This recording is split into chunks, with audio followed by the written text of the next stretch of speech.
बुंदेलखंड में समाजवादी पार्टी को एक और बड़ो झटका लगे है। समाजवादी पार्टी की एमएलसी रमा आरपी निरंजन के बाद अब मऊ रानीपुर की पूर्व विधायक डॉक्टर रश्मि आर्य ने भी भारतीय जनता पार्टी ज्वाइन कर ली है। रश्मि आर्य के भारतीय जनता पार्टी में जावे से समाजवादी पार्टी को बड़ो झटका माने जा रहा है। हाल में ही समाजवादी पार्टी ने कई सारे मंत्री विधायकों को भाजपा से ले आके अपनी पार्टी में शामिल करे, लेकिन बुंदेलखंड में अब लगातार भारतीय जनता पार्टी सपा को झटका दे रही है। रश्मि आर्य 2012 में समाजवादी पार्टी के टिकट पे विधानसभा को चुनाव जीती थी।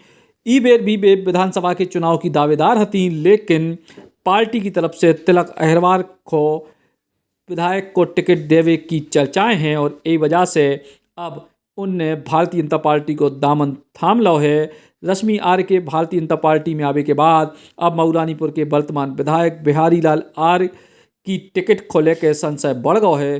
देखने जो ही है कि बिहारी लाल आर्य एक बार फिर से विधानसभा को टिकट पाते हैं या फिर रश्मि आर्य को भारतीय जनता पार्टी टिकट देते थे। फिलहाल आज केशव प्रसाद मौर्य उप मुख्यमंत्री उत्तर प्रदेश के सामने रश्मि आर्य ने भारतीय जनता पार्टी ज्वाइन करी। ई मौके पर केशव मौर्य का बोले। आज भारतीय जनता पार्टी परिवार में हमारे श्रीमान दलजीत सिंह जी पूर्व विधायक, रश्मि आर्य जी, ब्रजमोहन कुशवाहा जी, डॉक्टर सुरभीर जी और हमारे जनवादी पार्टी के पूर्व प्रदेश अध्यक्ष सत्येंद्र चौहान जी, ये सब शामिल हुए हैं। मैं इन सबका भारतीय जनता पार्टी परिवार में हार्दिक स्वागत करता हूं और मैं पूरे विश्वास से कह सकता हूं कि 2022 में भारतीय जनता पार्टी 300 से अधिक कमल खिलाकर के फिर से उत्तर प्रदेश में जो सुशासन और विकास का पर्याय बन चुकी भारतीय जनता पार्टी की सरकार बनाने का काम करेगी।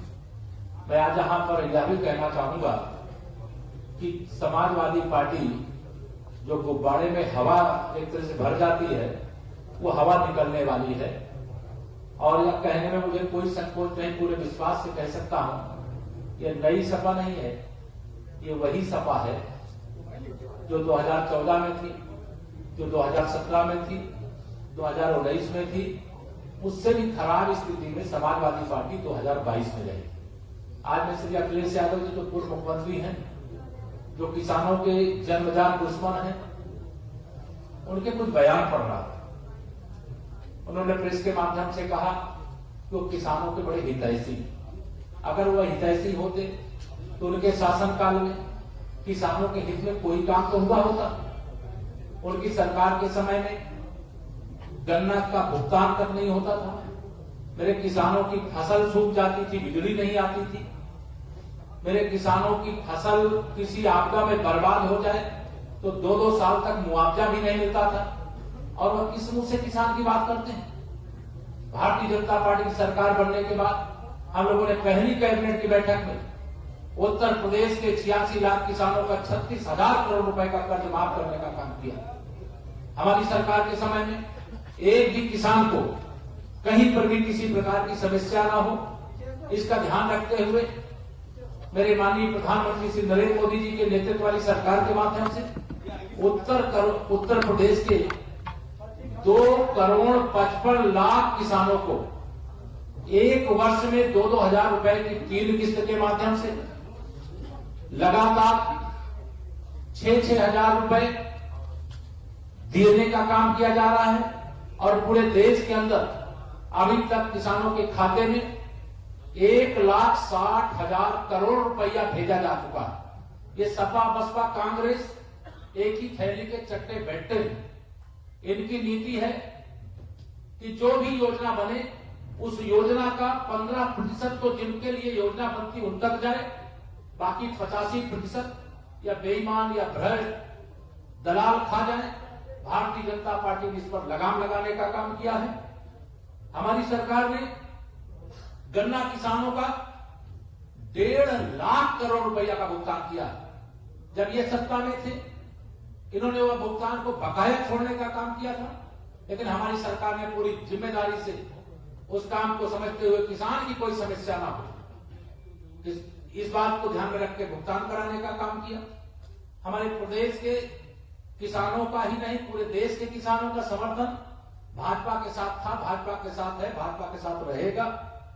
कृषि कानूनों को लेकर के कुछ हम किसान भाई हमारे जब नहीं माने थे, तो हमारे देश के आदरणीय प्रधानमंत्री जी ने बड़ा दिल दिखाते हुए कृषि कानूनों को वापस लेकर के किसानों से माफी तक मांगने का काम किया कि हमारे किसान भाइयों को अगर कोई तकलीफ हुई है तो हम उस तकलीफ के लिए माफी भी मांगते हैं। लेकिन भारतीय जनता पार्टी की मंशा, चाहे किसान हो, चाहे गरीब हो, चाहे मजदूर हो, चाहे महिलाएं हो, चाहे युवा हो, सभी वर्ग के उत्थान के लिए लगातार हमारी सरकार समर्पित रही है। गरीब कल्याण और समाजवादी पार्टी ये सपने में भी नहीं सोच सकते। ये केवल समाजवादी पार्टी के गुंडों का कल्याण सोच सकते हैं, अपराधियों का कल्याण सोच सकते हैं, दंगाइयों का कल्याण सोच सकते हैं। और मैं अगर कहूं कि समाजवादी पार्टी दंगाइयों, अपराधियों, माफियाओं की संरक्षक है और श्री अखिलेश यादव जी का नाम उसमें सबसे पहले लेने का काम करने में मुझे कोई संकोच नहीं। आज मैंने सुना भारतीय जनता पार्टी ने आवाज उठाई कि इनकी पहली लिस्ट जो है जिसमें दंगाइयों को, अपराधियों को, माफियाओं को उन्होंने टिकट दिया। आज उन्होंने, मैंने सुना कि एक टिकट बदल करके उसी अपराधी की बहन को टिकट दे दिया। कोई अपराधी हो या अपराधी का परिवार हो, ये समाजवादी पार्टी अपराधियों का संरक्षण करने वाली पार्टी है।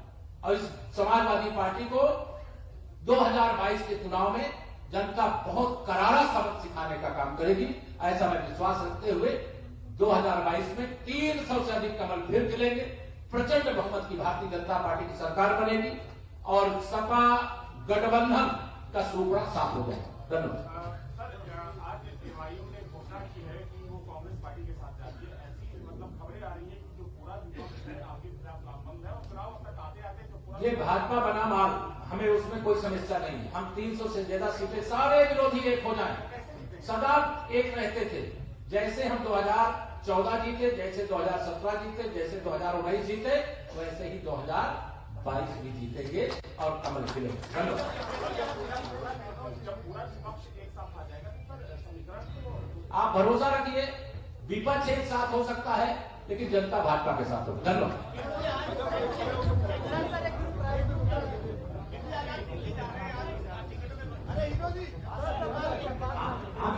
दिल्ली बैठक है चुनाव समिति, उस बैठक में